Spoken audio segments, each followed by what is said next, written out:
28 मार्च 2024 को जेल में तबीयत बिगड़ने के कारण उत्तर प्रदेश के माफिया डॉन मुख्तार अंसारी ने दम तोड़ दी। अरे मामा, जेल में रहते हुए किसी माफिया की मौत का ये पहला केस नहीं है। आज से ठीक 6 साल पहले उत्तर प्रदेश की बागपत जेल में सोमवार की सुबह हुई थी।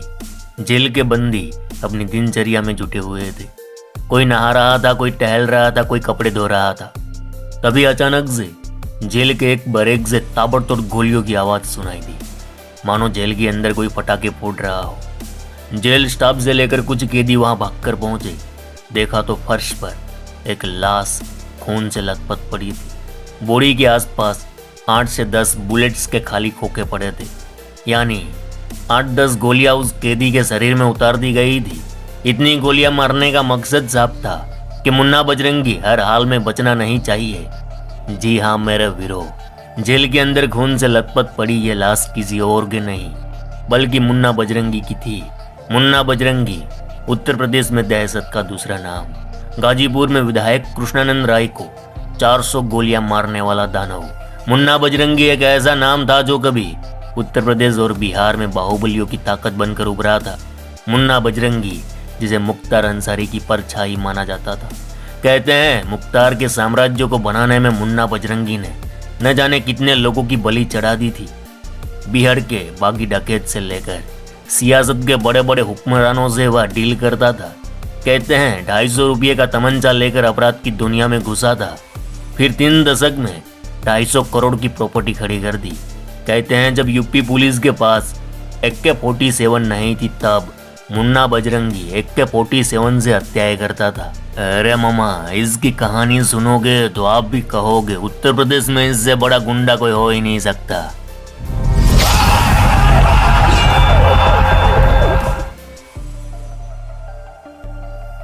केम छो मजामा। अरे मामा, मुन्ना बजरंगी का असली नाम प्रेम प्रकाश सिंह था। 1967 में उत्तर प्रदेश के जौनपुर जिले के पूरे दयाल गांव में पैदा हुए मुन्ना ने 5वीं कक्षा के बाद पढ़ाई छोड़ दी। उसे हथियार रखने का बड़ा शौक था और फिल्मों में दिखाया जाने वाले गैंगस्टर की तरह बनना चाहता था। पिता पारसनाथ सिंह गरीब किसान थे। मुन्ना सहित 4 भाई हैं, जिनमें से छोटे भाई जुट्टा सिंह की बीमारी के चलते मौत हो गई। परिवार में केवल बड़ा भाई राकेश सिंह इंजीनियर है, वह मुंबई में रहता है। उस जमाने में माली हालत बिल्कुल ठीक नहीं थी, जिस कारण मुन्ना ने कालीन बुनने का काम किया।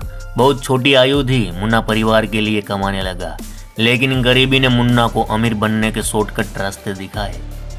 मुन्ना को कुश्ती का भी बड़ा शौक था, जिस कारण वह बजरंगबली का बड़ा भक्त था।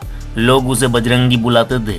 अब मुन्ना 16-17 साल का हो चुका था। 17 साल की नाबालिग उम्र में ही उसके खिलाफ जौनपुर के सुरही थाना में मारपीट और अवैध असला रखने का मामला दर्ज हुआ। इसके बाद तो उसने कभी पीछे मुड़कर देखा ही नहीं। इसके बाद इसी साल सुरही थाना में पहली बार उसके खिलाफ हत्या और डकैती का मामला दर्ज हुआ। इसके बाद मुन्ना के क्राइम का ग्राफ तेजी से बढ़ने लगा। 1993 में जौनपुर के लाइन बाजार थाना इलाके में दिन दहाड़े भाजपा नेता रामचंद्र सिंह और उनके सरकारी गनर अब्दुल्ला समेत 3 लोगों की हत्या कर दी। इसमें नाम आया मुन्ना बजरंगी का। इसके बाद मुन्ना इलाके के लोकल माफियाओं में चर्चित कैरेक्टर बन गया। बजरंगी पर सबसे पहले नजर पड़ी जौनपुर के गजराज सिंह की, जिसने उसका इस्तेमाल लोगों को धमकाने और विरोधियों को खत्म करने के लिए किया। इसके बाद वह जौनपुर छोड़ वाराणसी चला आया, जहां उसने कई लोगों के साथ काम किया। जुर्म की दुनिया में असली शुरुआत उसने गैंगस्टर कृपा चौधरी के संपर्क में आने के बाद की। कृपा चौधरी उस समय एक बड़ा नाम था और मुख्तार अंसारी भी उसकी छत्र छाया में पनप रहा था। कृपा ने ही बजरंगी की मुलाकात अंसारी से कराई थी, जिसके बाद दोनों की जोड़ी खूब जमी। साल था 1995 का। मुन्ना बजरंगी ने अपने गैंग के साथ कैंट इलाके में छात्र नेता राम प्रकाश शुक्ला की हत्या कर दी। इसके बाद 1996 में सबसे बड़ी वारदात को अंजाम देते हुए मुन्ना बजरंगी ने रामपुर थाना के जमालपुर के पास AK-47 से ब्लॉक प्रमुख कैलाश दुबे, पंचायत सदस्य राजकुमार सिंह समेत 3 लोगों को मौत के घाट उतारकर पूरा महाभारत रच दिया। मुन्ना ने अब अपना नेटवर्क यूपी से आगे निकलकर चंबल घाटी से लेकर राजधानी दिल्ली तक फैला दिया था। 1998 से 2000 के बीच उसने वहां भी कई वारदात को अंजाम दिया। यूपी के अंदर मुन्ना सुपारी किलर के तौर पर उभरा। कारोबारी डॉक्टर्स, सरकारी ठेकों में मुन्ना का दखल होने लगा। 2002 के बाद पूर्वांचल में उसने अपनी ताकत मजबूत बनाने के लिए वाराणसी के चेतनगंज में एक ज्वेलरी की दुकान पर ज्वेलरी मालिक को दिन दहाड़े गोली मार दी। पूर्वांचल में अपना दबदबा बनाने के लिए मुन्ना बजरंगी बाहुबली माफिया और नेता मुख्तार अंसारी के गैंग में शामिल हो गया। यह गैंग मऊ से संचालित हो रहा था, लेकिन इसका असर पूरे पूर्वांचल में था। मुन्ना के आने के बाद गैंग की ताकत और बढ़ गई। मुन्ना सीधे मुख्तार से ऑर्डर लेता, वह लगातार मुख्तार के इशारे सरकारी ठेकों पर कब्जा करता चला गया।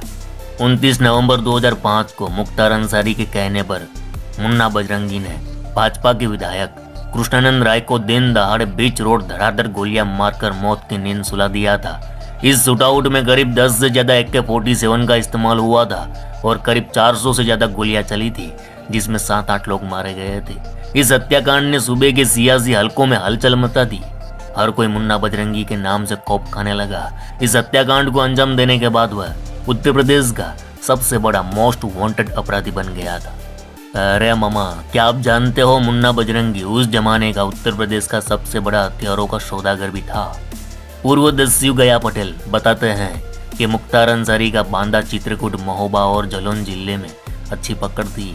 जब पुलिस डकैतों को पकड़ने के लिए अभियान चलाती तो वह पाठा से निकलकर पूर्वांचल में शरण लेते। इसी दौरान डाकू दद्दुआ के एक खास आदमी से मुन्ना की मुलाकात हुई। वह मुन्ना को लेकर पाठा के जंगल में गया और दद्दुआ से मिलवाया। मुन्ना ने पैर छूकर दद्दुआ का आशीर्वाद लिया और फिर जंगल में हथियारों की कमी उसने नहीं होने दी। आधुनिक हथियारों की खेप बेधड़क दद्दुआ के गैंग में पहुंच जाया करती थी। दद्दुआ और मुन्ना दोनों बसपा के नेताओं के संपर्क में रहे और उनके संरक्षण के चलते राज किया। दद्दुआ के समाजवादी पार्टी में चले जाने के बाद मुन्ना बजरंगी ने दद्दुआ से दूरी बना ली और फिर कभी नहीं मिले। लोग बताते हैं कि बजरंगी ने ज्यादातर हत्याएं दिन के उजाले में ही की और लोगों को घरों में घुसकर गोलियां मारी, जिस कारण लोग पुलिस से लेकर बड़े बड़े गुंडे मवाली भी उससे खौफ खाते थे। पुलिस का कहना था कि उसने कभी शराब नहीं पी और शायद ही कभी मोबाइल फोन इस्तेमाल किया, जिसकी वजह से वह पुलिस की गिरफ्त से दूर रहा। मुन्ना बजरंगी से जुड़ा एक और मजेदार किस्सा है। यह बात है 1998 की। यूपी STF और दिल्ली पुलिस की स्पेशल सेल ने जॉइंट ऑपरेशन लॉन्च किया मुन्ना बजरंगी को जिंदा या मुर्दा पकड़ने के लिए। टीम ने दिल्ली हरियाणा सीमा के पास समयपुर बादली में बजरंगी को घेर लिया, जहां भयानक मुठभेड़ हुई। मुन्ना को 10 से ज्यादा गोलियां लगी। पुलिस ने मान लिया कि मुन्ना बजरंगी मारा जा चुका है। तुरंत फॉरेंसिक टीम बुलाई गई। मुन्ना के बॉडी को एम्बुलेंस में डाला गया, अस्पताल ले जाया गया ताकि डेड बॉडी का पोस्टमार्टम किया जा सके। लेकिन जब अस्पताल में डॉक्टर मुन्ना की बॉडी की जांच कर रहे थे, तब अचानक उसने एक बड़ी सांस ली और वह जिंदा हुआ। यह सब देख सारे के सारे डॉक्टर कांप उठे। बताया जाता है कि पूरे रास्ते मुन्ना ने अपनी सांस रोक रखी थी।